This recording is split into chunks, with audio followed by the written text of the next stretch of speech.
Magandang umaga po, sir. Pakilala po muna tayo. Magandang umaga po sa inyo po. Ako po si Bobby Cabilis po na sa San Nicolas po.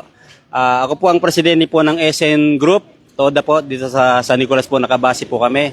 Nagpapasalamat po ako sa amin pong matatanggap na 50 silya po. Saka mga table po at saka po isa pong tent at saka po Bluetooth speaker po na binigay po na sa amin ng pundasyon po ni Ginang Sara po, Diskaya. Tanong ko lang po, sorry. Opo. Ah, para po ba sa toda nyo lang itong mga matatanggap nyo? Ay marami po kaming paggagamitan sa TODA po at saka kung sino man po ang pwede pong makahiram po sa mga residente po. Halimbawa po mayroon pong kaarawan, pwede po sa aming hiramin din po yon. Basta po may safekeeping lang po. Kung ibabalik po, basta po nahiram po. Ganun po. Sir, mensahe na lang po sa mga gagamit ng mga equipment. Ay mensahe po natin na sa mga gagamit po, sa hihiram po, gamitin lang po ng maayos, ibalik po ng maayos para po hindi po nakakaya po doon sa nagbigay po sa amin. Mensahe na lang po, salamat yan. Maraming salamat po sa St. Gerard po, sa foundation, kay Ate Sara Diskaya po at sa mag-asawa at sa kanya pong buong pamilya. Maraming salamat po sa inyo pong binigay sa amin. Tama po ng marami. Ay, salamat po. Okay na po yan. Okay lang, sir.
Solar lights.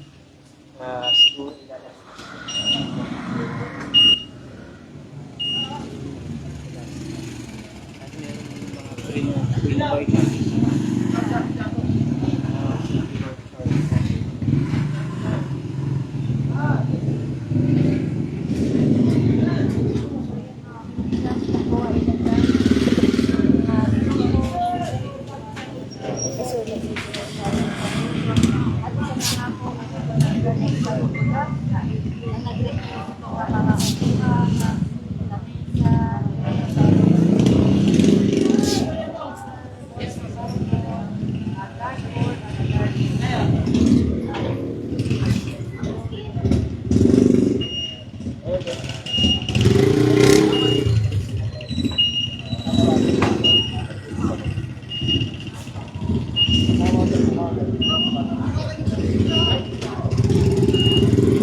muna kayo.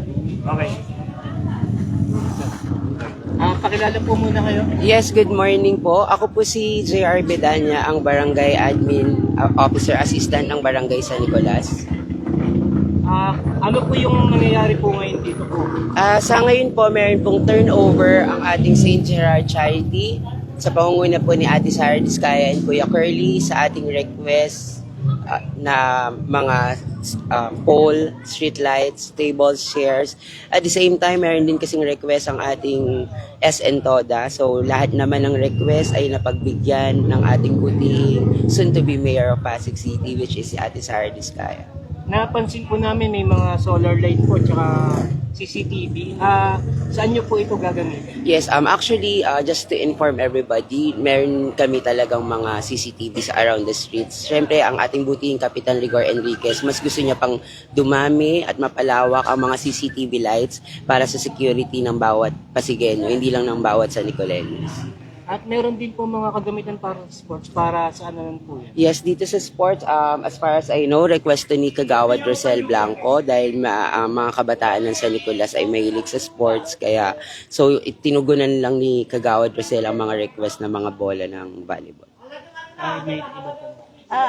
Mensahe na lang po nila para sa St. Gerard Charity Foundation. Siyempre, in behalf of Barangay San Nicolas, with our Captain Caprigor Enriquez and Council, together with the SK Council, lubos pong nagpapasalamat ang Barangay San Nicolas at ang mga constituents namin sa pagtugon parate at pagtulong ni Ma'am Sara and Kuya Curly sa lahat ng na totally sa amin lang. At alam ko naman sa bawat Pasigueño na nangangailangan kasi kay Ate Sara, mahalaga ka. Thank you po. Sir, last question. Yes po. Gaano po kahalaga itong request ko po?